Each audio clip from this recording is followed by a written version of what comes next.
Breaking taboos on sexual wellness, Doc Rica Cruz educates and empowers through advocacy and her app Unprude. Today, she shares her journey and insights live here in the studio. Welcome to the program, Doc Rica. It's so nice to see you again. Good morning. It's so nice to see you. Looking beautiful as ever. Just like you.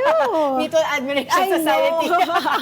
Anyway, so we would like to know what inspired you to pursue a career in sex therapy, especially in a culturally conservative, setting like the Philippines. Napaka-conservative natin. Super, diba? no? Ang dami na nga nangyari sa Although may akin. mga konting tweaks na, pero still, I'd still consider our country conservative. Of course. It is very conservative. Alam mo, my showbiz answer is, I love sex. That's a showbiz answer. And what's your other answer? But the bigger story behind that is that growing up, I've experienced a lot of negative stories and narratives about sex. But it was only when I was already an adult, when I married my husband, first husband, and he stopped having sex with me, that I started questioning myself, and it affected me as a person, as a woman. So I said, what can I do? Parang I shouldn't feel inadequate. I shouldn't be begging for it. So I started studying it because I couldn't find help here. And because I couldn't find help here, I studied it and I said, okay, I'm going to help other people. And that's how I started. But how did you break the stigma? Kasi ba, ay, babae ka, ano ba yan? Yung mga pinag-uusapan mo. Di ba kaya? I'm sure you get that a lot. Oh, yeah. I had indecent proposals. I had a lot of these things. But I stuck to my core, which is science. I have a PhD in psychology and I studied sex. So it was really science and being able to communicate that science to people using their own language.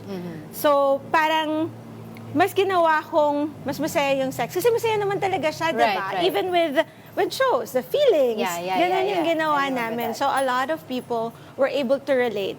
And a lot of people were also able to open up about their problems with sex. I think kasi parang being able to know something that you really want to know is the key eh. Kasi parang yung pag hindi mo alam, medyo may fear ka doon at hindi mo naiintindihan. So knowing it, diba, properly, I think that breaks the barrier. Right? Yes, actually, that's the second level. It's really just talking about it. Right. So being able to talk about it, na hindi ka nahihiya, hindi ka natatakot. There's no shame and no judgment, even with how you speak of it. It will help other people understand that there's really shouldn't be shame around sex. Ano ba yung mga common misconceptions about sexual wellness? You call it sexual wellness. Yes. Well, that it's just about the behavior. That we're just talking about intercourse. When I say sex, the first thing that comes to people's minds is, okay, it's intercourse. But it's really not, right? Sex is more about, I always say this, sex is more about your relationship with yourself, your relationship with your partner, and how you treat other people around you. Really? Yes. It's not just the behavior. Parang Paano yung it caught my attention yung how you treat the people around you? Paano yun? Paano yung Sexism, how you respect other people in their sexual expression, that's very cultural and societal. So if you see them as who they are and not judge them based on their sexuality and their sexual expression, that will also change how you treat them. Right. Oo nga, I get your point. Makes sense naman. Pero ano yung mga magiging advice mo sa women out there watching us and of course yung mga followers mo na you have encountered the same situations like you before. Yung they feel guilty, they feel ashamed about, diba, pag-usapin na ganito. Okay. Unang-una, kunyari, you have sex, right? Or you have that shame.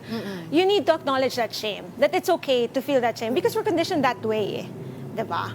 But then, you also have to tell yourself that being sexual or sexual wellness, it's not a violation of who you are as a person because guilt and shame comes from you thinking that you're violating your own standard and you're violating society. It's not a violation, it's actually a celebration, right?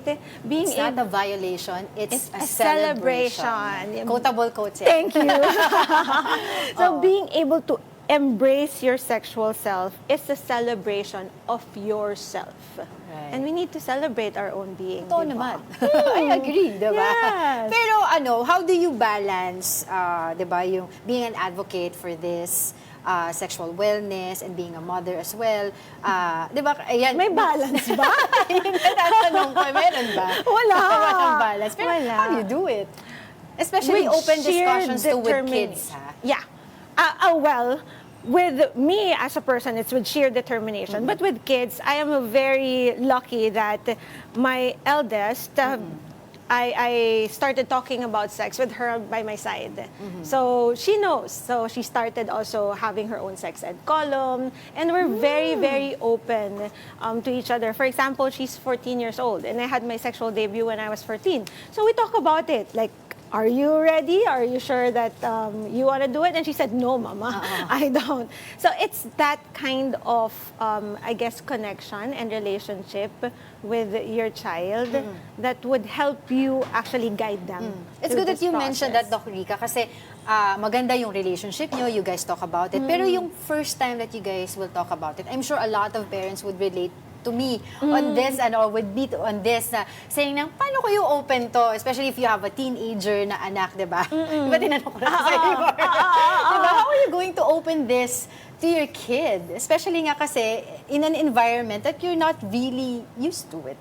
Di ba? Yeah. Napag-usapan. Alam mo, madami silang kwento.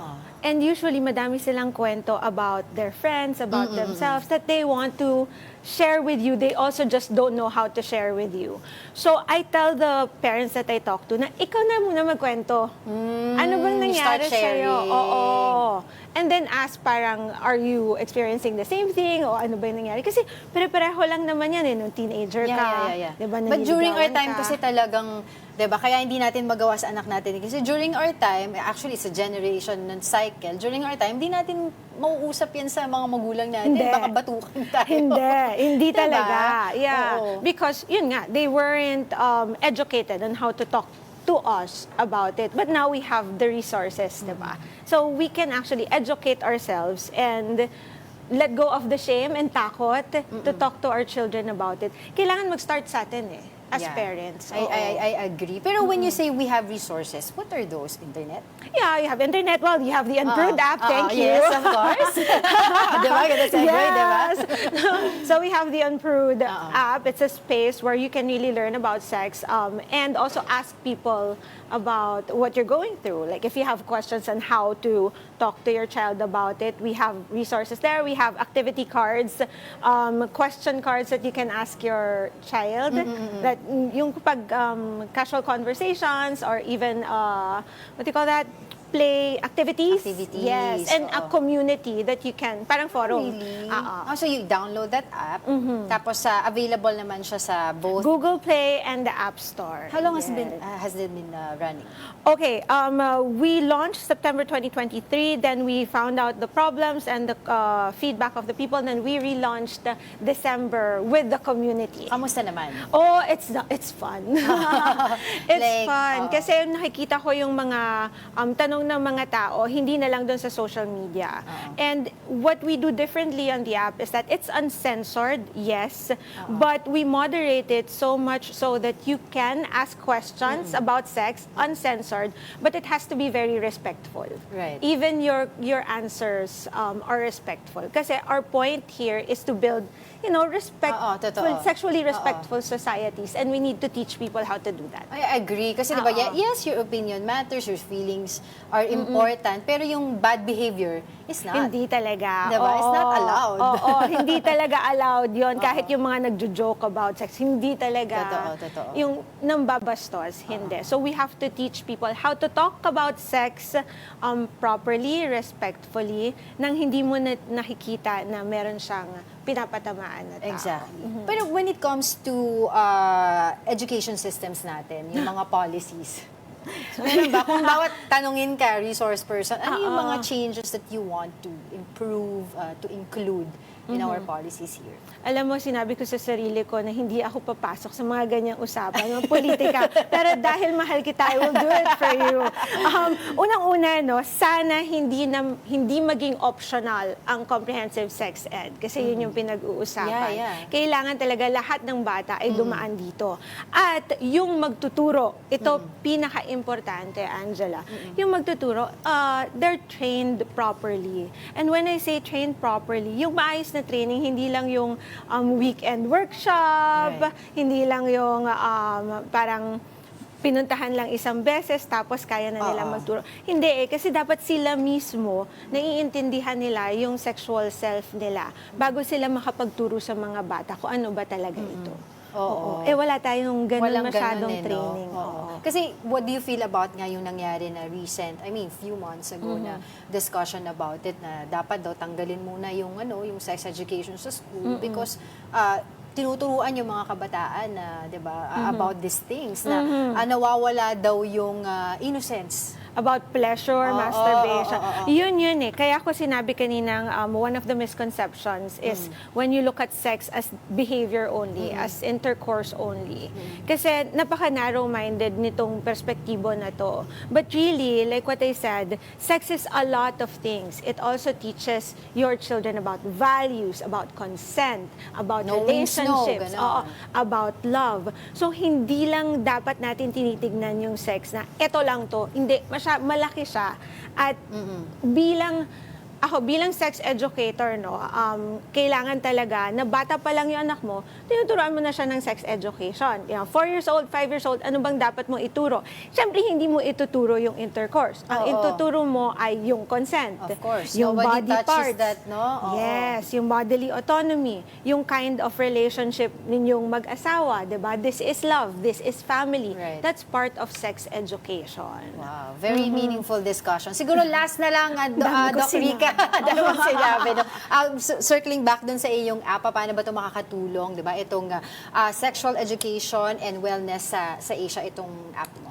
Okay, that's really our goal, no? It's really to be the pioneer in sex education and therapy, sexual wellness in the whole of Southeast Asia and even Asia because it's the first sexual wellness app in Asia. And what we want is to be able to provide culturally grounded and scientific information about sex and that respectful space to talk about sex without it being censored. Because I know that we can do it. We can. All right, maraming salamat for joining me today. Thank you. Thank you. That was sex therapist Doc Rica Cruz joining us today.